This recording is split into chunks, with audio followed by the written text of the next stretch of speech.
The Lord be with you. Yeah, so with you. Let's pray. Our God, our Heavenly Father, you have blessed us and given us dominion over all the earth. Increase our reverence before the mystery of life and give us new insight into your purposes for the human race and new wisdom and determination in making provision for its future in accordance with your will. Through Jesus Christ our Lord. Amen. Amen. Good morning. I'm glad that you all are here, and I'm really happy to be able to introduce to you Leslie Gill. Leslie is the CEO and president of an organization called Rung, R-U-N-G, Rung for Women. She has more than 25 years of experience in the nonprofit world and leading community organizations, and under her leadership, Rung for Women empowers individuals to climb the economic opportunity ladder and to achieve lasting success. Leslie has been inducted into the Titan 100 Hall of Fame, and last year she was the Nonprofit Executive of the Year from the St. Louis through the St. Louis American Foundation. So, Leslie, welcome to St. Peter's. Thank you. Thank you, thank you, thank you. It's a little hard to listen to your background and your bio and hear that you've been at something for 25 years when I'm only 25. So, of course. So good morning, good morning, good morning. And thank you all for having me. It's truly an honor to be with you today at St. Peter's Episcopal Church. And you know, full disclosure, I didn't know a lot about this particular church ahead of preparing my remarks for today, but I have a small Episcopal thread in that I spent many, many years in Girl Scouting at All Saints Episcopal Church. And our Girl Scout troop leader, Sally Simmons, was like the biggest Episcopalian I knew. And so much of her energy and like her commitment to young people and, you know, commitment to doing the right thing all the time is what I learned from her through Girl Scouting, but also just her faith and her commitment to the Episcopal Church. And so I'm really happy to be here. Thank you for the invitation. And before I start to tell you a little bit about Rung for Women, I want to begin with a story, and that is the story of a woman named Briston. Briston came to Rung at a moment when she was doing everything she could to stay afloat. Briston is a college graduate, a mother of 3 boys, and at the time she came to us, she had one son already in college, another in middle school, and she was working incredibly hard to support them. She was working multiple jobs, trying to make ends meet.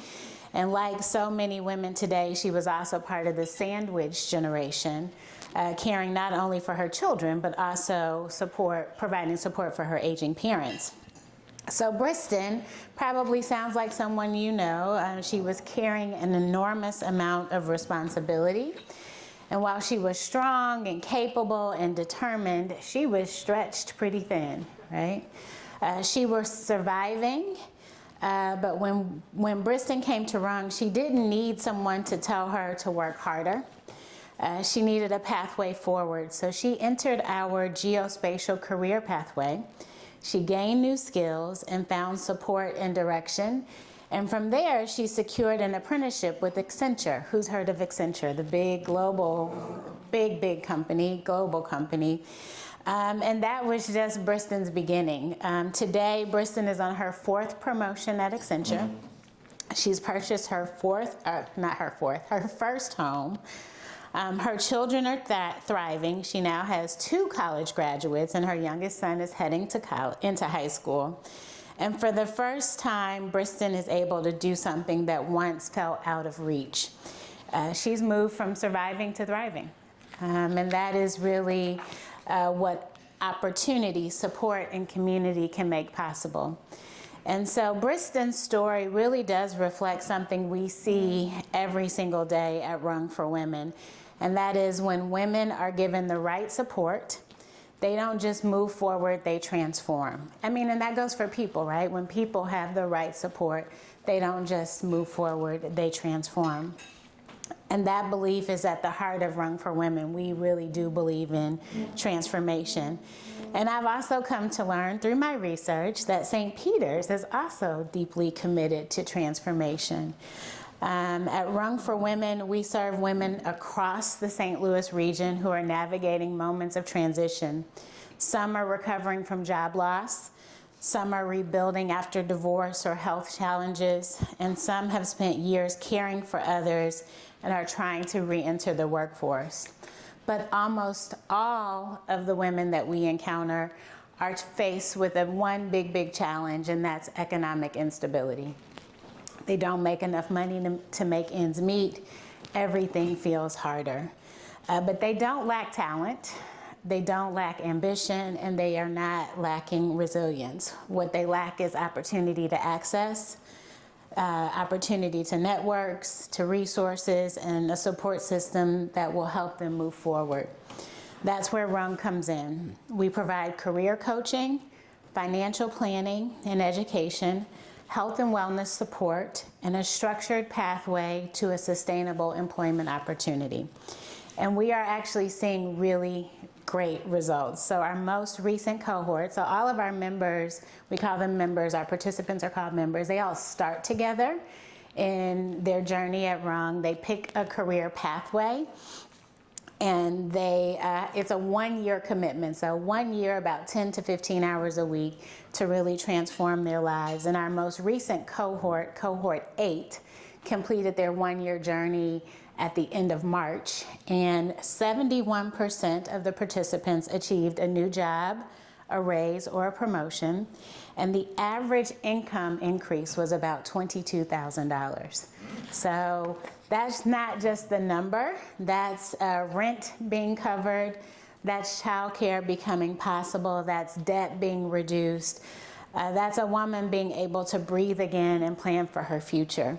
It's not just a career movement, but it's a life change. Like $22,000 increase in salary is life changing for many people. And what really kind of strikes me in how deeply this belief aligns with the story of this church around this deep belief around transformation is that, and I'm going to tell you guys some things you probably already know, or maybe you don't know. In 1946, St. Peter's sent Elizabeth Huntington Dyer to serve as the deputy to the Episcopal Church's General Convention, the first woman to hold that role, right? I didn't. You didn't? Okay. You have a very nice practice, but. Okay, well, according to the church history, that is a fact. So you all were doing something well before it was popular, right? Long before many doors had opened to women, this community, this St. Peter's community, chose to not just include women, but to elevate them. That means that women, you all very early on decided that women were supposed to be at the tables of leadership, which is pretty awesome. And that moment didn't stand alone. In the years that followed, St. Peter's continued to grow and respond to needs. So moving this location, expanding the campus, helping plant churches across the region. Again, the church was always asking, where is the need and how can we respond? And so the one thing that I was really excited to learn was St. Peter's founding of the Haven of Grace. So the Haven is one of my favorite organizations. It's actually an organization where if you think about the continuum of care and the continuum of growth, the Haven helps women survive, and we help them thrive. And so we have, I was just sharing that we actually have a Haven participant who is also a participant in our program. And so that career growth and mobility will allow that Haven participant to eventually leave, stand on her own, take care of herself, get into a good job, hopefully having a more than $22,000 increase. But that is what transformation looks like, and that's the kind of continuum of care that I think our community deserves. And so you all chose to not judge or overlook those women, but instead saying, you know, you're welcome here, you're safe here, you matter. And the Haven of Grace was not just a shelter, it was a statement. It was a statement from this community that women deserve dignity, they deserve care, and those difficult moments don't define us. And so I was really, really pleased to learn of that synergy, and I think that's why our missions are so impactful. But we also, at Rung for Women, like I said, the Haven gets them to one point, and if you think about a ladder, you know, sometimes the rungs of the ladder are broken, sometimes they're spaced really far apart, and so you have to reach higher. And so I think about the connection between the Haven and Rung is sometimes the Haven participants might be at the bottom of the rung, at the bottom of the ladder, and have those broken rungs or the really spaced out ones. And the support that each organization can provide really helps them move up the rungs of the economic opportunity ladder, helps them move up into new job opportunities, and really helps to support that sustainable growth. So, you know, one thing we really focus on is how do women move forward. So after coming out of crisis, you might say, you know, I'm stable, but am I thriving? So how do I move forward? How do I build financial independence? How do I create a career and a future? And like I said, if the Haven helps women really survive, Rung is here to help them thrive. So I want to just share another quick story about Jill. And so Jill came to Rung with a very different starting point from Briston. Jill had a background in graphic design, but she hadn't used those skills in over 20 years. At the time, she was working in retail, standing on her feet 10 to 12 hours a day, working incredibly hard, but without a clear path forward. She learned about Rung from her sister, and they both were accepted into that cohort 8 that I just told you about. And Jill chose the digital marketing pathway, where she not only learned new skills, but she rediscovered and refreshed the experiences that she had built many, many years prior. And so I like to say Jill came to Rung and reclaimed her professional identity. And after completing the program, Jill secured a full-time role in digital marketing with a salary increase of more than $50,000. Yes. And at 56 years old, yes, I know. That change meant something really deep for Jill. And that is that she never thought she'd be able to retire. And now, or take her grandkids on vacation, and now she can do both. She actually got a really great opportunity at Purina, and so it helped too that she was also a pet lover, and so she got to go to a company that aligned with her values, recognized her skills, and got a significant increase in the process. And so that is the shift in what someone believes is possible for their lives. If you come in through our doors and are willing to do the work, you see the myriad of possibilities right before your eyes. And so when I just kind of step back and look at these stories from Elizabeth Huntington Dyer, who was right here, one of the first women in leadership, to the Haven of Grace, to women like Briston and Jill, there is a clear thread, and that is a thread that I think you all believe in and we believe in, and that is a refusal to let women face hardship alone. That is kind of each of our legacies, and that support is still needed today. So I will close with this, and then I think we're going to have some time for questions. But when I think about this work, I think about Briston and Jill every single day. You heard my bio, but I actually was our first employee almost 10 years ago. And so, and today we're over 40 employees. We sit on a campus that's just under 5 acres in the heart of the city of St. Louis. And so I'm incredibly proud of the work that we've been able to do, but it doesn't happen but for people like you all who see value in what we do, see value in the impact that we have in this community. So I want to again say thank you for having me. But you know, when I think about this work, I think about Briston and Jill, two women, two very different starting points. Briston working multiple jobs, raising 3 boys, caring for her parents, and doing everything she could to stay afloat. Jill standing on her feet in retail with talent she hadn't used in decades, wondering if retirement would ever be possible. And yet both of them found something that changed their lives. They found support, they found opportunity, and they found a community that believed in them. And so, as I said earlier today, Briston is thriving, building a future for herself and her family through home ownership. Jill has stepped into a new career and now can imagine a future filled with security and even a little bit of joy.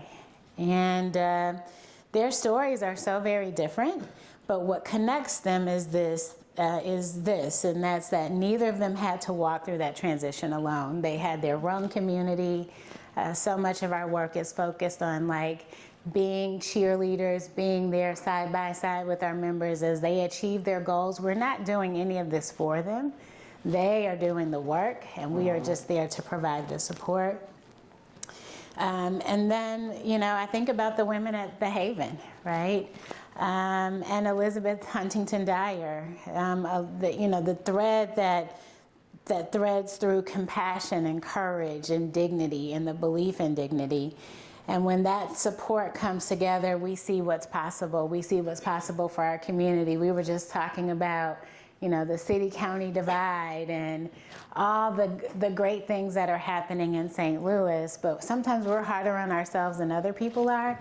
And so that same sort of attitude and belief applies in the women that we see. They're so hard on themselves, but they are completely capable of doing the work and succeeding.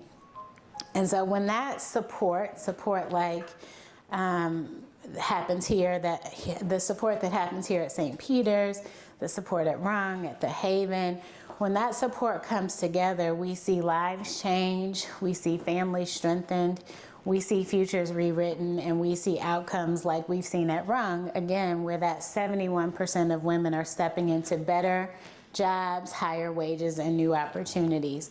And that's not just progress, that's transformation, that's life-changing.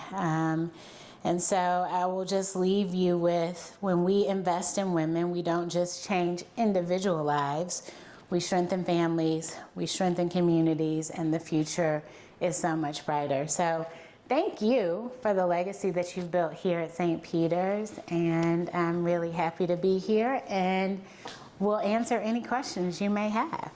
Thank you for listening.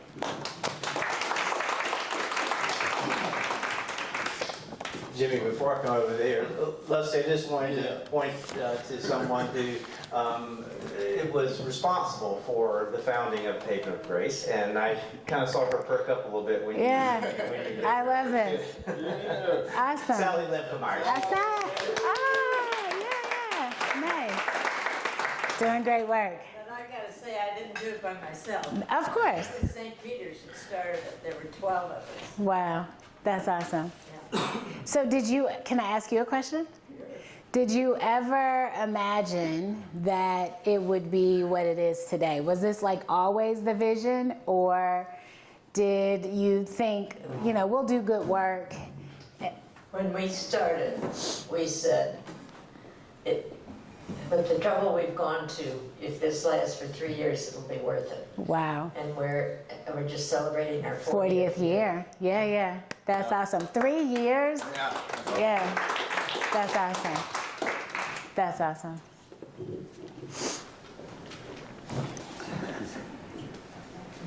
I just want to say thank you for being here. Of course. And say that you have a lovely campus. I remember when it was going up, I was doing a couple houses like close in the Fox Park Oh, nice. neighborhood there. And I'm Okay. like, what is this thing that is so huge going in? Yeah. But So you remember the land before we were there. Yes. So for those who maybe haven't been to our campus, what do you remember seeing on that site before we were there?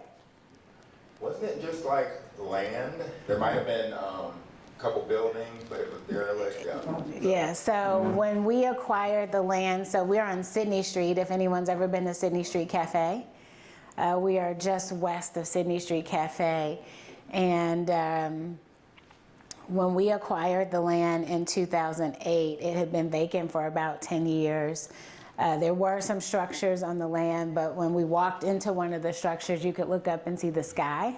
So it was, you know, in really bad condition, some, you know, brownfield stuff and all kinds of things. And so think about just under 5 acres in the heart of a neighborhood that has this land that is underutilized, an eyesore to the neighbors, probably even dangerous for kids, right?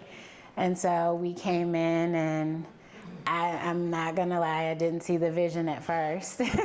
I'm like looking up, I'm like, oh, what are we gonna do with this building? And you know, almost 10 years later, 46,000 square feet, classrooms. We have a health clinic on site, so all of our participants can get their, you know, well woman exams. They can see their primary care physician right on campus. They don't have to wait for 3 months to get an appointment. They can sometimes get same day with the doctor. Childcare, we grow food, and so. So that was one of the things I was going to ask you, like, what does your day look like, and also what does a, what do you call them, participant? Members. Members. So what does the members, do they come in and you kind of line out there? Yeah, that's a great question. So I'll start with the member journey. The members, they go through a fairly rigorous application process. Application, interview, reading and math assessment, and all before being accepted.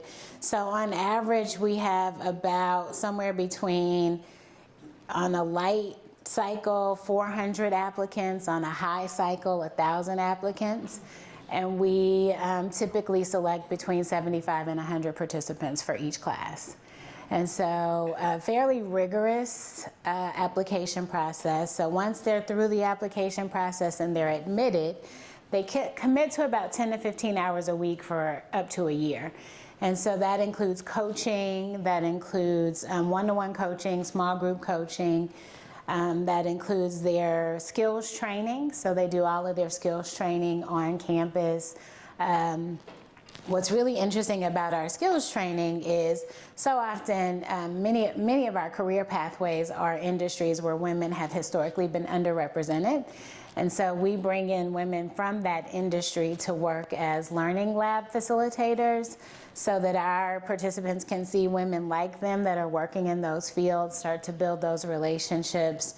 And you know, when it's time for them to start applying to jobs, they can use their learning lab leaders as references, and they can really speak to their training and participation in the program. And so 10 to 15 hours a week, they choose between 5 different learning pathways: digital marketing, project management, IT support,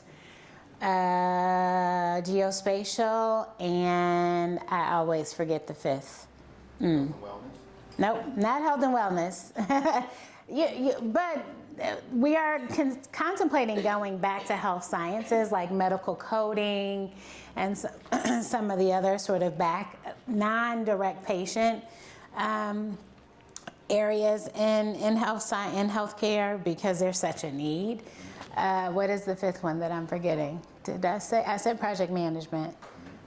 It'll come to me. I always list them in different order, and then I can never remember all 5. So, but yeah, so they pick a pathway, and then towards the end, they start their job search, and we hope that they get a new job or that what they've learned at Rung leads them to a promotion in their current space. And the ultimate goal is that they make more money and that they see a salary increase because of the investment that they've made in themselves.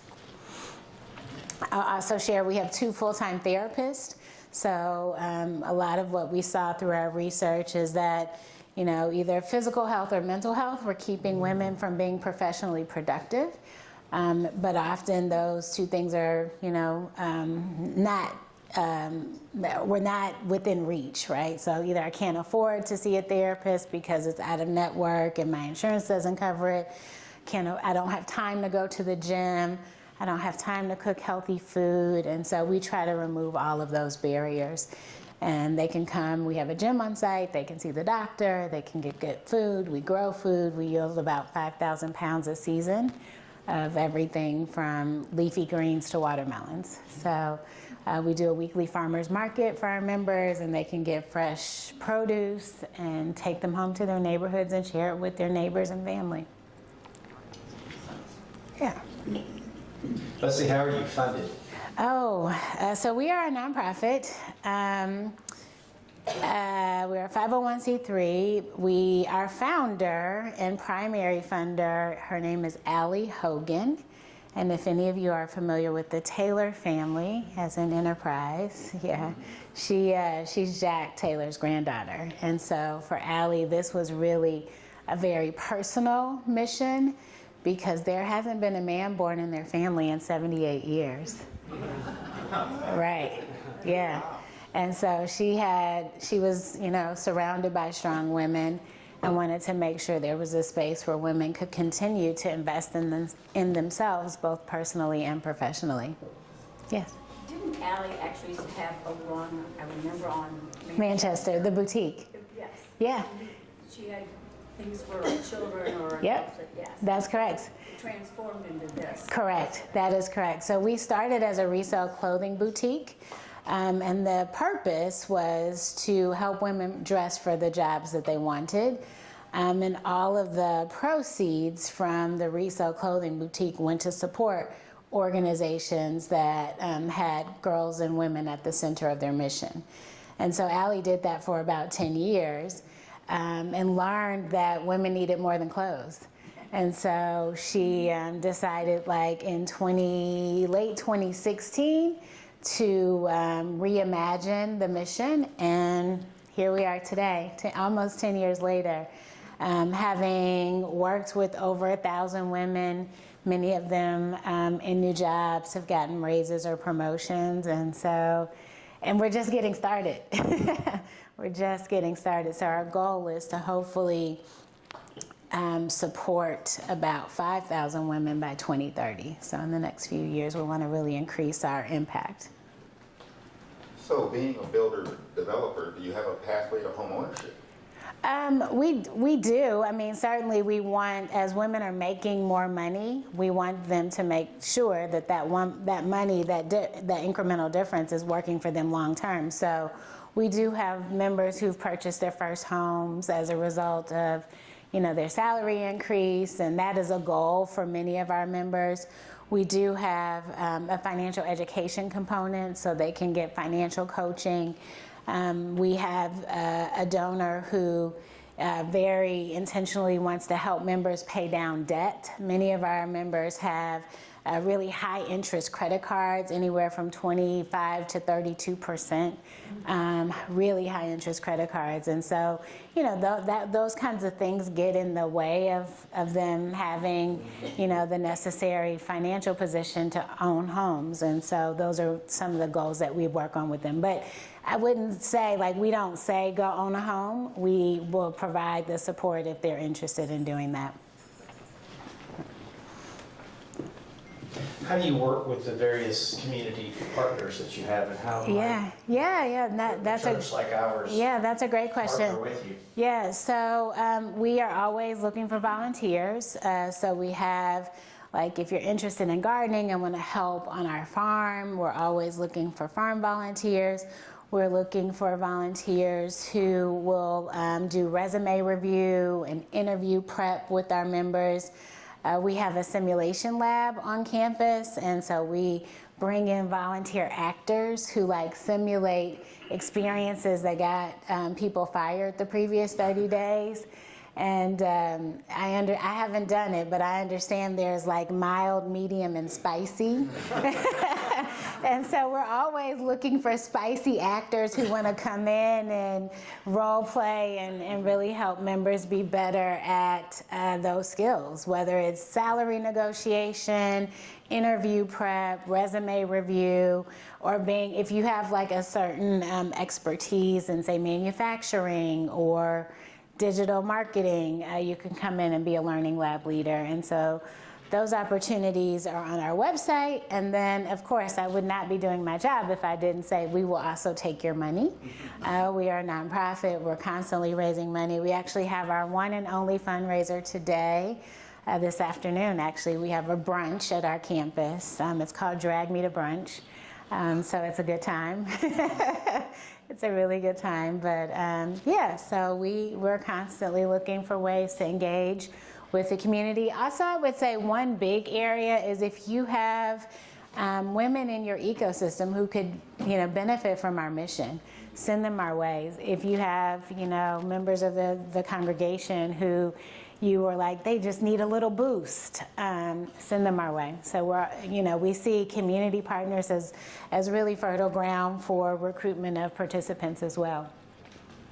So Haven of Grace, I don't know if you were there. Were you at the lunch a couple weeks ago? And the video highlighted a current Haven resident who is also in our program, who's also in the Rung program. So that's the kind of like continuum that we need to see more of, is like, those steps along the way that don't just say, okay, now you're stable, go do your best. We want to continue to provide support along the way so that they can grow and thrive.